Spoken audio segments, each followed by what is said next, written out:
The storm was 20 minutes out when Petra Halford saw the rowboat. She had been climbing the lighthouse stairs with a jar of lamp oil tucked under one arm, her boots striking the iron steps in the same rhythm they had struck them every evening for 6 years. Wind howled through the cracks in the stone walls. The sea below the cliffs had turned the color of hammered lead, and the first threads of lightning stitched the horizon together in brief, violent flashes. She needed to light the lamp before the storm swallowed the coast. But halfway up, she paused at the narrow window that faced the open water. And there it was. A single rowboat cutting through the swells, headed directly for her shore. Her shore. The forbidden shore.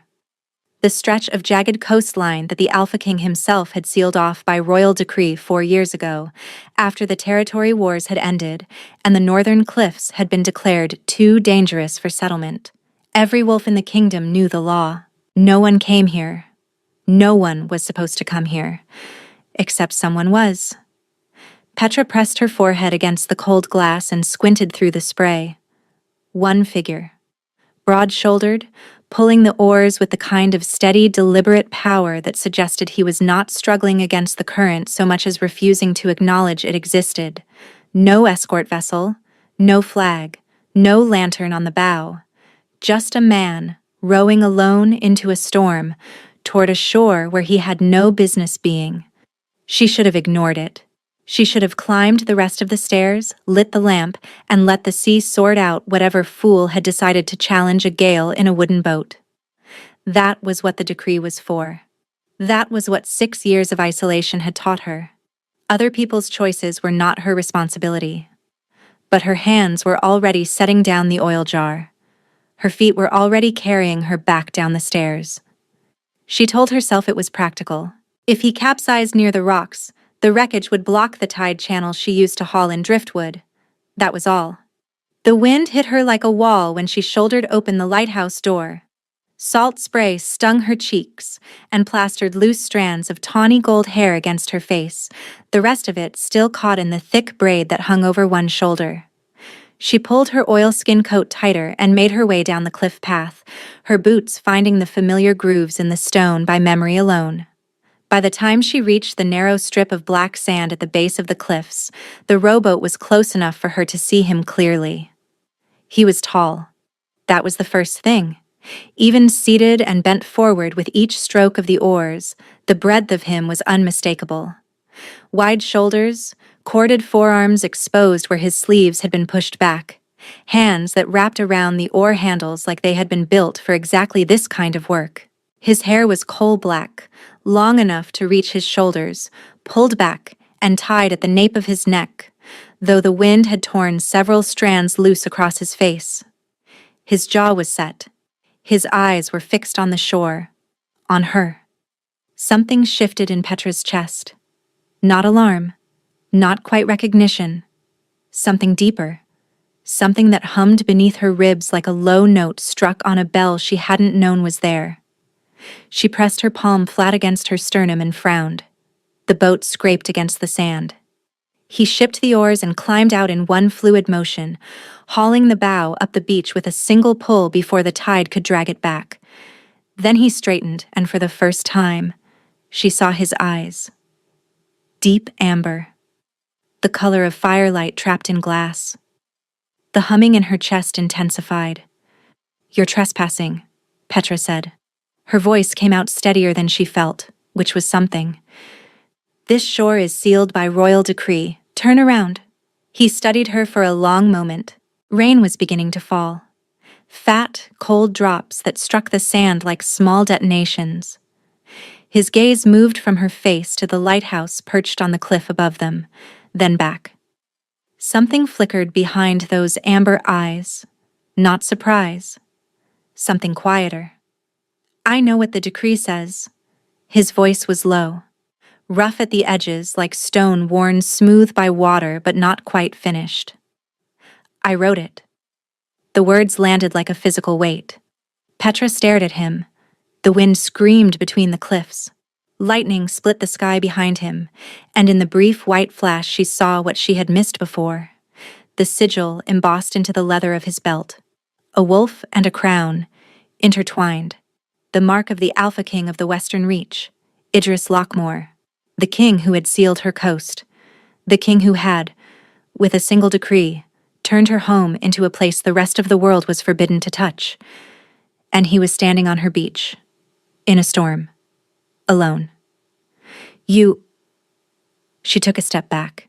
The humming in her chest had become a roar, a deep resonance that vibrated through her bones like waves striking the cliff face during high tide. She pressed harder against her sternum. You can't be here. And yet, he tilted his head slightly, rain streaming down his face. He made no move to wipe it away. Here I am. Why? The question came out sharper than she intended, but she had spent 6 years alone on this shore, tending a lamp that guided ships away from rocks that would split their hulls, and in all that time, not a single soul had come.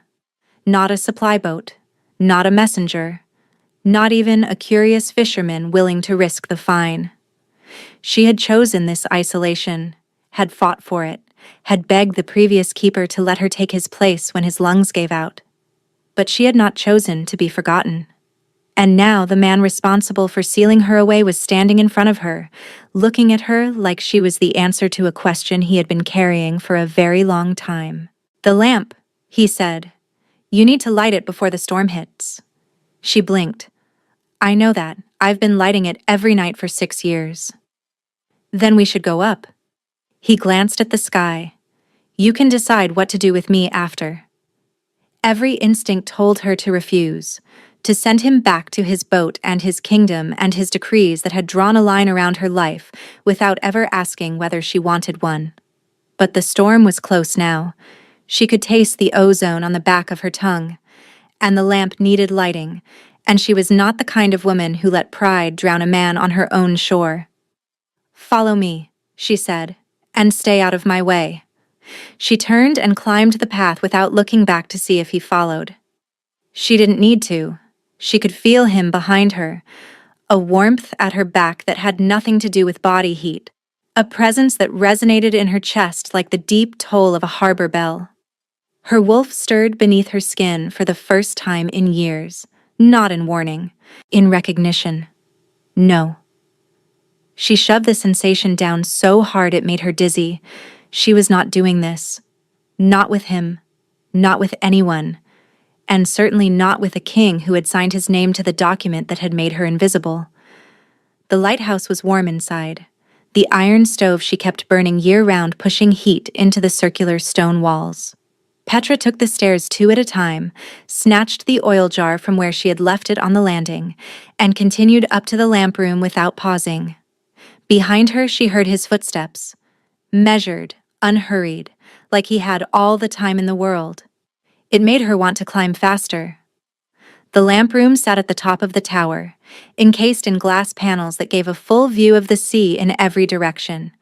On a clear night, the light could be seen for 15 miles. Tonight, the glass was streaked with rain, and the world beyond it had been swallowed by charcoal clouds and churning water.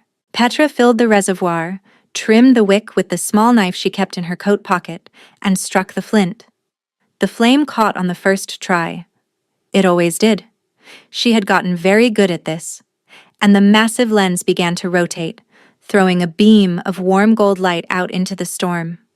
She stood back, watched the light sweep across the water, let out a breath she hadn't realized she was holding. You do this alone. His voice came from the doorway behind her. Not a question. Every night. For 6 years. I just said that. A pause. She could feel his gaze on her back, like a hand pressed between her shoulder blades. The decree was meant to protect the coast from scavengers. After the wars, the cliffs were full of unexploded charges and the smuggling routes. I know why the decree exists. She turned to face him. In the amber light of the lamp, his eyes were molten. The resonance in her chest pulsed. What I don't know is why you're here. The charges were cleared 2 years ago. The smuggling routes dried up the year before that. There is no reason to keep this shore sealed, and there hasn't been for a long time. Something shifted in his expression. The controlled composure cracked. Just barely. And beneath it she caught a flash of something raw. Guilt. I know, he said quietly. Then why haven't you lifted it? He didn't answer immediately. Instead, he moved to one of the glass panels and looked out at the storm. The light swept over him in rhythmic passes, gold, shadow, gold, shadow, and in the brief illumination she could see the tension in his shoulders, the way his jaw worked like he was chewing on words he couldn't quite get right. Because I forgot. Pauses. His voice was barely above a whisper. I forgot someone was still here. The words hit her harder than the wind had, harder than 6 winters alone, harder than the silence that greeted her every morning when she woke, and every night when she banked the stove and climbed into a bed meant for one. He had forgotten her. Right. She turned back to the lamp. Her throat was tight, and she would not let him see what that admission had done to her. She would not. Well, now you know. Someone is still here. You can lift the decree from the comfort of your palace. You didn't need to row through a storm for that. Petra. Her name in his mouth stopped her cold. She hadn't told him her name. She hadn't told anyone her name in years. There was no one to tell. But he said it like he had been carrying it. Like the weight of it was something he had discovered and could not put down. The harbor master in Crestfall told me about you, he said, and she heard him take a step closer. 3 months ago. I was reviewing coastal reports, and his mentioned a keeper still manning the North Point Light. I asked how long. He said 6 years. Another step. I asked if anyone had been sent to check on the keeper. He said no. The shore was sealed. No one goes in. No one comes out. The resonance in her chest was so strong now that she could feel it in her fingertips. She curled her hands into fists. I came because I should have come a long time ago, he said. Because I signed a decree to protect a coastline, and instead I sealed a woman inside it. And I have been... Voice breaks. I have been trying to find the right way to say that I am sorry. I rode here because I didn't want to arrive with soldiers and ceremony and make it about the crown. I wanted to come as the man who made the mistake. Just the man. She closed her eyes. The lamp turned above them, steady and faithful, the way she had been steady and faithful, the way she had tended the light even when no one cared whether it burned. You're soaking wet, she said finally, and her voice cracked on the last word. He let out a breath that sounded like it had been trapped in his lungs for months. I am. There's a fire downstairs, and tea. She opened her eyes and looked at him over her shoulder. His amber gaze was waiting for hers, and the impact of it sent a shudder through her that had nothing to do with the cold. I'm not forgiving you tonight, but I'm not letting you freeze either. Something softened in his face, not a smile, something more fragile than that. That's fair. They sat on opposite sides of the stove in the keeper's quarters. A small round room with a narrow cot, a writing desk buried under tide charts, and 2 mismatched chairs that Petra had salvaged from driftwood years ago. She made tea in a chipped clay pot and handed him a cup without a word. He wrapped both hands around it and drank without complaint, even though she knew it was bitter. She had run out of honey 2 months ago. How do you get supplies? He asked. I row to the fishing village on the other side of the headland, once a month when the tides are right. She sat back in her chair. They know I'm here. They don't ask questions. That's a 4-hour row. I'm aware. His jaw tightened. She watched the muscle flex beneath his rain-damp skin and felt the resonance pulse in answer. It was getting harder to ignore. Every time he spoke, every time he moved, the humming in her chest deepened. Not unpleasant, but insistent, like the sea itself was trying to tell her something she wasn't ready to hear. The decree will be lifted within the week, he said. I'll send word as soon as I return. And the lighthouse? Stays, if you want it. He looked at her over the rim of his cup. This is your home, Petra. I'm not taking it from you. I'm opening the door you should have always been able to walk through. She stared at the fire. The flames crackled and spat, and somewhere far below them the sea hurled itself against the cliffs with a sound like distant thunder. She had spent so long defining herself by this place, by the lamp, by the light, by the solitary rhythm of tending something that mattered even if no one saw it, that the idea of the door being open made her chest ache with something dangerously close to fear. "I chose this," she said quietly. "When the last keeper died, I asked to take his place. I was 17. My pack had just dissolved. Border dispute, land seized, families scattered. I had nowhere to go, and the lighthouse needed someone. It was—" She stopped, swallowed. "It was the first time something needed me." Pauses. He set his cup down. His hands were steady, but his eyes were not. In the firelight, the amber had darkened to something closer to burnished copper, and the emotion in them was so stark that she had to look away. "Something still needs you," he said. The words were rough, unpolished, like he had not planned to say them and they had come out anyway. She looked back at him. "The lighthouse?" "No." He held her gaze, and the resonance between them swelled until she could feel it in the walls, in the floor, in the bones of the tower itself. A deep, oceanic hum that matched the rhythm of the waves outside. Not the lighthouse.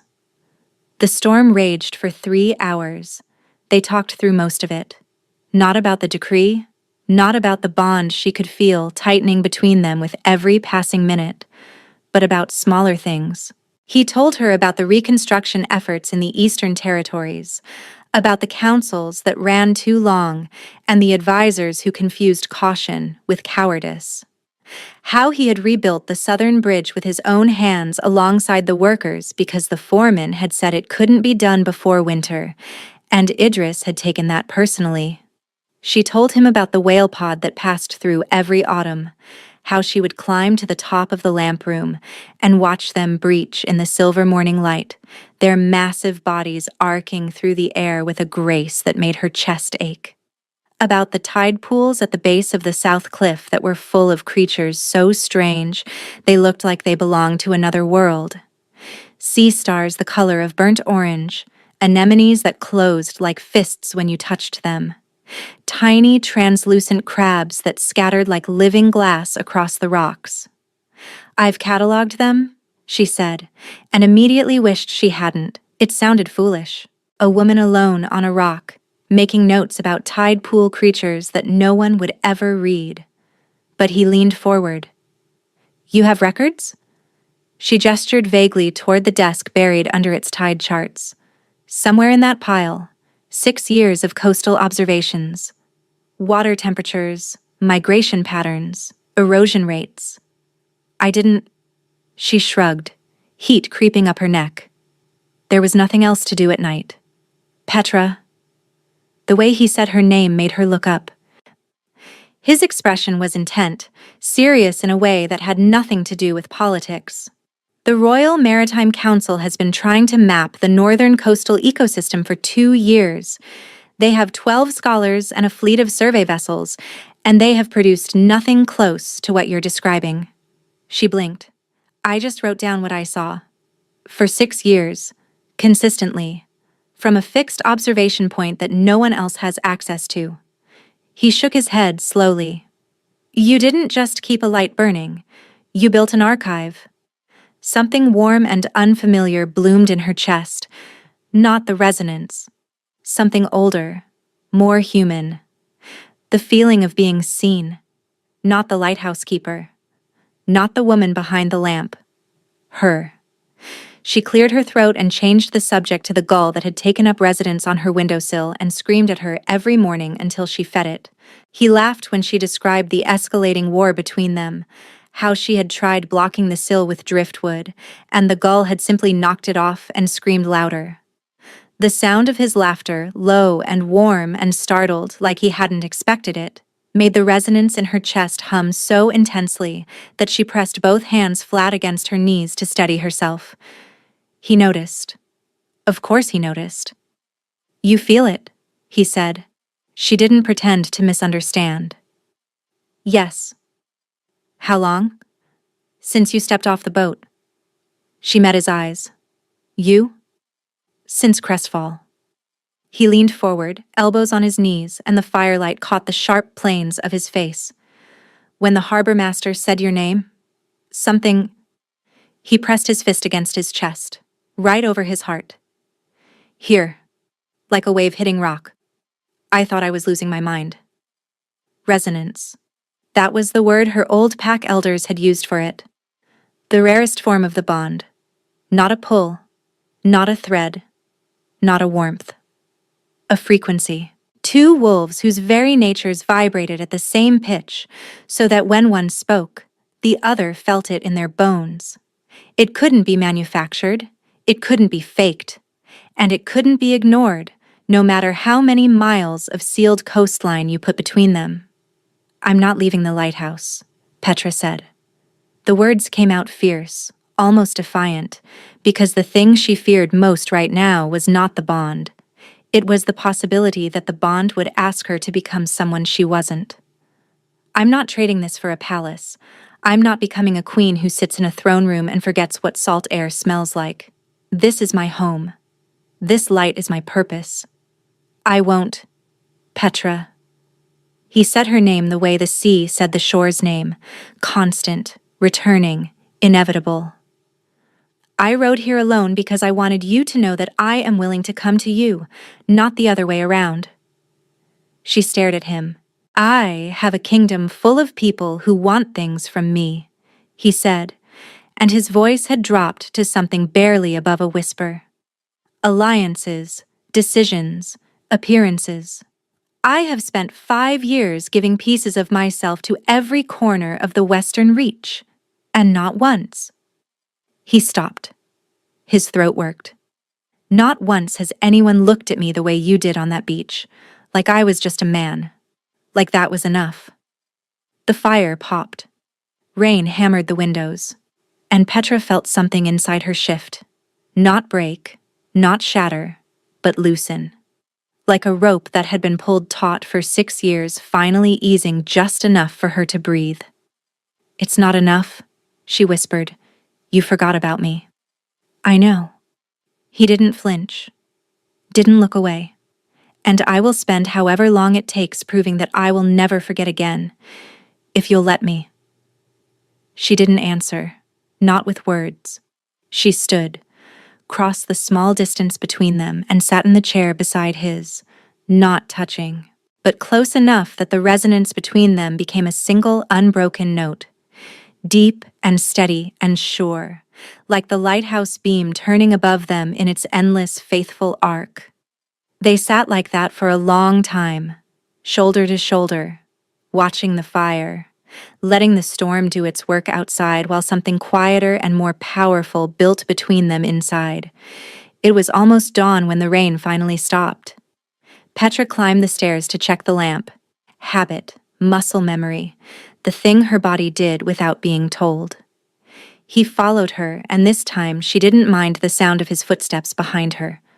The lamp room was hushed in the storm's aftermath, the glass panels streaked with drying salt, the flame burning low as the first gray light of morning crept over the horizon. She reached for the wick adjuster. His hand was already there. Their fingers touched, and the resonance detonated. It was like the entire ocean surging through her at once, not painful, not overwhelming, but immense. A sound below hearing and a feeling beyond naming that started in her chest and radiated outward until every nerve in her body was humming at the same pitch as his. She gasped. Her hand trembled against the brass adjuster, and his fingers curled around hers, warm, steady, anchoring. Petra. His voice was wrecked, raw. She looked up and found his amber eyes inches from hers, and the everything in them. The wanting, the reverence, the careful, terrified hope, made her breath catch. He kissed her, not desperately, not like a king claiming something that belonged to him. Slowly, deliberately, like he was learning the shape of her mouth and committing it to memory. His free hand came up to cradle her jaw, his thumb brushing the rain-dried salt from her cheekbone, and the gentleness of it, the sheer devastating tenderness, broke something open inside her that she had sealed shut long before he ever sealed this shore. She kissed him back, fierce, certain. Her fingers twisted in the front of his damp shirt and pulled him closer, and the resonance between them sang, not hummed, not pulsed, but sang, a sound like the lighthouse itself ringing with a frequency it had been built to hold. When they finally pulled apart, the sun was breaking the horizon. Orange and gold light poured through the glass panels and set the lamp room ablaze with color, and Petra stood in the center of it with her forehead pressed against his, breathing hard, her hand still fisted in his shirt. "I'm still angry with you," she murmured. His lips twitched. "I know. And I'm still not leaving the lighthouse. I would never ask you to. And if your council objects to the Alpha King rowing to a cliff to visit a woman who talks to gulls and catalogs tide pools, then my council can learn to row." He said it simply, without hesitation, and the certainty in his voice made her breath stutter. Not the certainty of a king issuing a command. The certainty of a man who had already made his choice, and was simply waiting for her to believe it. She pulled back just enough to look at him. His amber eyes were bright with the sunrise, and the expression on his face was something she had never seen directed at her before. Not just from him, from anyone, like she was the light. "Then stay," she said. "Stay until the tide turns. And when you come back, because you will come back, bring honey. I've been out for 2 months." He laughed. That same low, startled sound, like joy, kept catching him off guard. He pressed his lips to her forehead, and the resonance settled into something warm and constant, like coals banked in a stove that would not go out. "I'll bring honey," he said against her skin, "and I'll come back, every time the tide allows it, and sometimes when it doesn't. That's not a promise from a king, Petra. That's a promise from the man who rode through a storm because the sea told him you were here." She closed her eyes, let herself lean into him, let the warmth of his chest and the steady drum of his heartbeat and the deep, resonant hum of the bond settle around her, like something she hadn't known she'd been waiting for. Not rescue, not salvation, just presence. Just someone choosing to come. 3 months later, the decree was not merely lifted, it was rewritten.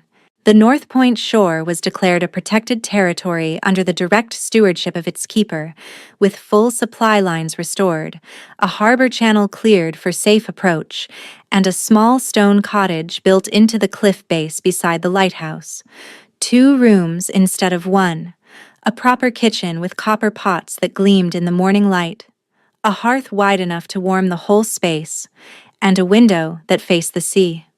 Petra had overseen every stone of its construction, had argued with the masons about the angle of the chimney flue until they relented and did it her way. It drew perfectly now. She had told Idris as much in her last letter, and he had written back a single line.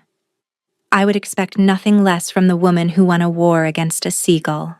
Petra stood in the doorway of the new cottage on a morning so clear that the horizon looked like a line drawn in ink, watching the familiar shape of a rowboat cutting through water that was, for once, calm as glass. He didn't always come by boat. The road from the capital had been cleared and paved, and most days his advisors preferred he take the carriage. But on mornings like this, when the sea was still and the air tasted like salt and possibility, he rowed. She had asked him once why he still did it. He had looked at her with those amber eyes and said, "Because that's how you met me. Not the crown. The man." The boat scraped the sand. He climbed out, hauled it up the beach with the same single-armed pull that still made her stomach flip after 3 months, and started up the cliff path with a canvas sack over one shoulder. She met him halfway, bare feet on stone, her braids swinging, the sea green of her eyes catching the morning light. He dropped the sack, caught her face in both hands, and kissed her. Long and slow and thorough, the way he always kissed her, like every time was the first time, and he couldn't quite believe his luck. "Honey," he murmured against her lips. What? He reached down and pulled a jar from the sack. Golden, thick, sealed with a cloth and a bit of twine. You said to bring honey? Petra laughed.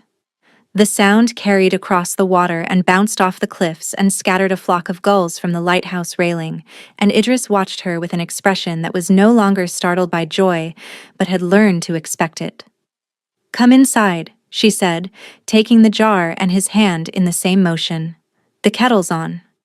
He followed her up the path, the same way he had followed her that first night. Steady, unhurried, like he had all the time in the world. The lighthouse stood above them, its lamp dark in the daylight but ready, always ready, to burn when the night came. And far below, the sea struck the cliffs in its ancient, constant rhythm, the same deep resonance that hummed between two wolves who had found each other, not through ceremony or conquest or fate's gentle hand, but through a storm, a broken decree, and the stubborn, luminous refusal of a woman who kept the light burning when the whole world told her no one was watching. Someone had been watching. He just hadn't known it yet, but he knew it now. And every tide that turned, every dawn that broke gold over the North Point shore, he came back, not as a king, as hers.